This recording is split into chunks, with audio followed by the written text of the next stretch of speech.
The gift of junk.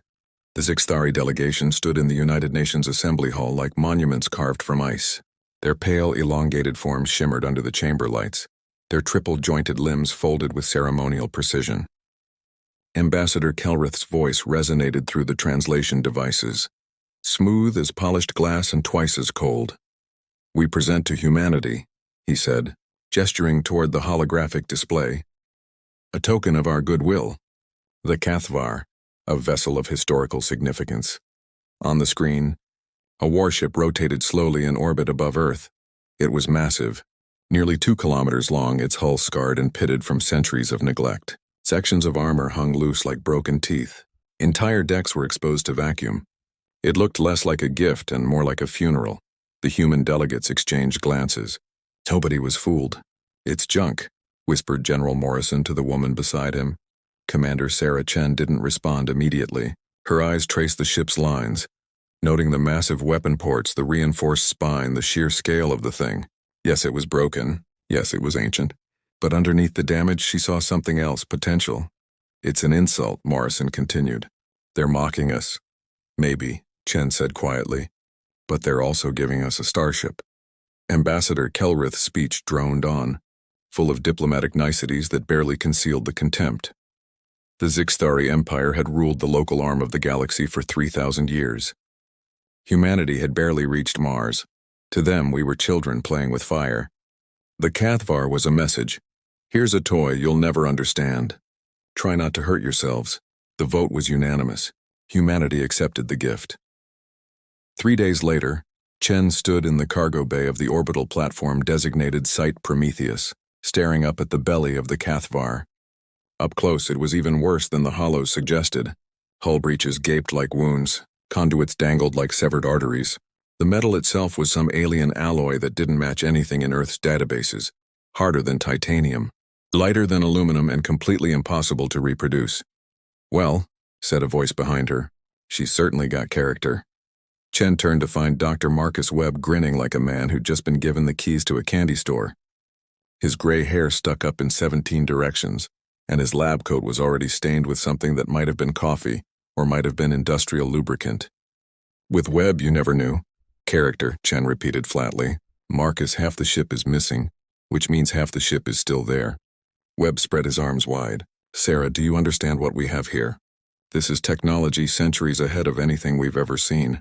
Drive systems we can't begin to comprehend. Weapons that operate on principles that violate everything we know about physics. This isn't junk, this is a university." "A university that doesn't come with a manual," Chen pointed out. Webb's grin widened. "That's the best part." Over the following weeks, Site Prometheus transformed into organized chaos.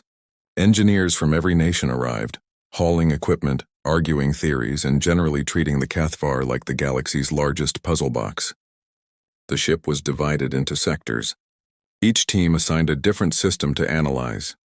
The results were humbling. The Zixthari power core operated on quantum resonance principles that required mathematics humans hadn't invented yet.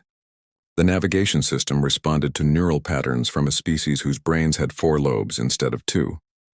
The weapons, massive plasma cannons that could theoretically crack a moon, had control. Interfaces that made zero intuitive sense. "We can't understand it," one physicist admitted, after 2 weeks of failure. We don't have the foundation. It's like giving calculus to someone who hasn't learned to count." But Webb had a different philosophy. "Then we don't understand it," he said, standing before the assembled team leaders in the main conference room. "We do what humans have always done when faced with technology we don't comprehend. We tear it apart. We reverse engineer the pieces, and when that doesn't work, we replace them with something we can understand." The room erupted in protests. You couldn't just replace alien technology with human systems. The tolerances were wrong. The power requirements were different. The philosophy was different. Zixthari engineering was elegant, efficient, beautiful. Human engineering was crude, heavy-handed, brute force. Webb waited for the noise to die down. "Exactly," he said. The work began in earnest. The quantum core was too complex to reproduce, but humans knew fusion. 3 massive tokamak reactors were hauled up from Earth and welded into the Cathvar's engineering section like mechanical hearts. They were uglier than the original, less efficient and required twice the maintenance. But they worked. The plasma cannons couldn't be controlled, so they were torn out completely. In their place, Chen's weapons team installed railgun batteries, kilometers of electromagnetic coils that could hurl tungsten penetrators at a fraction of light. Speed, simple, brutal, effective. The hull breaches were patched with titanium plating. The elegant Zixthari corridors were filled with human infrastructure, power conduits, life support, pressure doors that looked like they belonged on a submarine. The ship stopped being sleek and started being functional. "It's hideous," one Zixthari observer noted during an inspection tour, his voice dripping with disdain. Webb, covered in grease and grinning like a madman, spread his arms proudly. "She's beautiful," he corrected. 6 months into the project, something happened that changed everything. Chen was in the main command deck, a vast amphitheater of stations that her team had slowly been making operational, when the alert came through. Webb burst in, tablet in hand, face pale. "We've got a problem." On the screen, a series of characters scrolled past. Zixthari script that the translation AI was struggling to interpret. "What am I looking at?" Chen asked. "A distress beacon," Webb said. "Automated. It activated when we brought the fusion reactors online. Apparently the ship was programmed to call for help if it ever powered up again." Chen's blood went cold. "Can we shut it off?" "Already tried. It's hardwired into systems we haven't even mapped yet." "Sarah?" Webb met her eyes. "The signal's been broadcasting for 3 hours. If anyone was listening, they're already on their way," Chen finished. She didn't hesitate. "Lock down the station. Get every non-essential person off-site Prometheus. Full combat alert." "We're not ready," Webb protested. "Half the systems aren't online. We haven't even tested the weapons." "Then we're about to get a field test," Chen said grimly. "How long until that ship is combat capable?" Webb did the math in his head. 72 hours. Maybe less if we skip the safety checks." "Skip them," Chen ordered. "And Marcus?" "Give her a new name. The Cathvar belonged to the Zixthari. What we're building." She looked up at the viewing port where the scarred hull of the warship hung against the stars. "What we're building is something else entirely." Webb followed her gaze, and slowly that manic grin returned. "Prometheus Unbound," he said. "Fire stolen from the gods," Chen nodded. "Let's hope we don't get burned." Outside in the cold silence of space, the distress beacon continued its song. And somewhere in the darkness between stars, something heard it. Something was coming. Fire in the dark. The Zixthari patrol arrived exactly 68 hours after the beacon activated. "Commander." Chen watched them materialize on the sensor display. 3 vessels dropping out of faster-than-light transit in perfect formation. They were elegant things, all sweeping curves and crystalline surfaces that seemed to bend light itself. Next to them, the Prometheus Unbound looked like exactly what it was.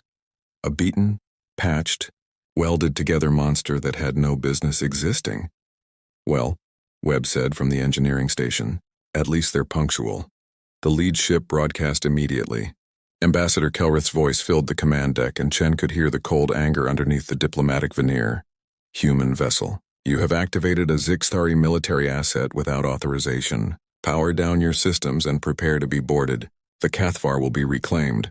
Chen exchanged glances with her XO, Lieutenant Maria Santos. The younger woman's jaw was set, her hand steady on the weapons console despite the fear Chen could see in her eyes. Around them, 47 humans manned stations they'd barely learned to operate, controlling a ship held together by welds, prayers, and sheer human stubbornness. "Open a channel," Chen ordered. Her voice, when she spoke, was calm, professional, but there was steel underneath. "This is Commander Sarah Chen of the United Earth Defense Force. The vessel you call Cathvar was freely given to humanity as a gift. We've accepted that gift and made improvements. She's ours now. And her name is Prometheus." Silence from the Zixthari, then laughter, cold and cutting. "You've improved it?" Kelrith's contempt was palpable. "You've butchered a work of art with your crude machinery. You cannot possibly understand the systems you've tampered with. Power down, humans. This is not a negotiation." "You're right," Chen said. "It's not." She nodded to Santos. "Light them up." The Prometheus Unbound had been dead in space, floating dark and quiet. Now every reactor surged to life at once. Fusion hearts roared. Power conduits blazed. The entire ship blazed with energy like a star igniting in the void. On the Zixthari sensors, it must have looked like a corpse suddenly opening its eyes. Target the lead vessel, Chen ordered. Railguns 1 through 20. Show them what improvements look like. Santos's fingers danced across her console. Firing solution locked. Capacitors charged. Fire. 20 electromagnetic coils discharged in sequence, a rippling wave of thunder that made the entire ship shudder. 20 tungsten penetrators, each one the size of a telephone pole and moving at a significant fraction of light speed, crossed the distance to the Zixthari ship in 2.3 seconds. The alien vessel's shields flared, absorbing the first 3 impacts. The fourth cracked them. The 5th through 20th punched through like bullets through paper. The Zixthari ship didn't explode dramatically. It simply ceased being a ship. Hull integrity failed. Atmosphere vented. The elegant curves crumpled inward as internal systems failed catastrophically. Within seconds, it was a tumbling wreck already falling into Earth's gravity well. The other 2 Zixthari vessels scattered, breaking formation. Incoming fire, Santos called out. Plasma torpedoes, multiple contacts, brace for impact. The Prometheus rocked as alien weapons found their mark. Plasma bloomed across the starboard hull, superheating the patchwork titanium armor. Alarms shrieked. Damage reports flooded in. Hull breach, Section 7, someone shouted, sealing bulkheads. Another voice responded. Chen gripped her command chair, feeling her ship shudder under the assault. The Zixthari were firing again, their weapon systems far more advanced than anything humanity had. Each shot was precise, calculated, designed to cripple without destroying. They still thought they were dealing with children. Marcus, Chen called to engineering. I need more power to the forward batteries. Already on it. Webb's voice crackled over the comm, half drowned by the sound of machinery screaming, diverting plasma from life support. Fair warning, it's about to get cold up there. Do it, Chen ordered. She turned to Santos. Target both remaining vessels. Pattern Delta, overlapping fields of fire. I want them running into each other's path. They're faster than us, Santos warned. More maneuverable. But we're meaner, Chen interrupted. Fire as soon as you have tone. Don't wait for a perfect shot. Just keep shooting, the Prometheus roared. Railguns fired in staggered sequences, filling the space between ships with a wall of metal moving at relativistic speeds. The Zixthari vessels were faster, yes, but suddenly there was nowhere safe to dodge. They jinked and weaved, their elegant curves blurring with impossible acceleration. But human mathematics had predicted their escape vectors. One ship caught a glancing blow that tore away half its engine section. It spiraled out of control, its commander desperately trying to stabilize. The other vessel, seeing its companions destroyed and damaged, made the smart choice. It fired one last spread of plasma torpedoes, not at the Prometheus, but at Site Prometheus itself, the orbital platform where thousands of support personnel were stationed and turned to run. They're targeting the platform. Santos's voice was tight with horror. Chen didn't hesitate. Nuclear release authorized. Target the fleeing vessel. Fire at will. Commander, regulations say. I know what the regulations say, Lieutenant. I also know what happens if that ship escapes and comes back with reinforcements. Fire. Now. Santos's hands were shaking, but she pressed the authorization codes. From the Prometheus's forward tubes, 3 missiles launched. Human-made, crude, and tipped with 50-kiloton warheads.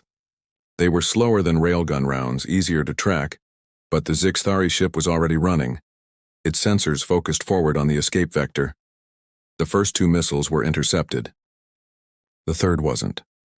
The nuclear explosion was silent in the vacuum, a sphere of light that briefly outshone the sun. When it faded, there was nothing left of the Zixthari ship but expanding plasma. Chen was already moving on. Santos, intercept those torpedoes. Point defense, maximum rate of fire. On it. The Prometheus's close-range defenses, a hodgepodge of repurposed anti-missile lasers and kinetic interceptors, spun to life. The Zixthari torpedoes were elegant weapons designed to track and adapt. But humanity had been shooting down missiles since the Cold War. One by one, the torpedoes died, detonating harmlessly in space or simply going inert as their guidance systems were fried. The last Zixthari ship, the one with the damaged engines, wasn't running. It was trying to limp away, probably hoping its distress call would bring rescue. Chen opened a channel. Zixthari vessel, power down and surrender or we will fire. There was a long pause. Then reluctantly the alien ship's power signature dimmed.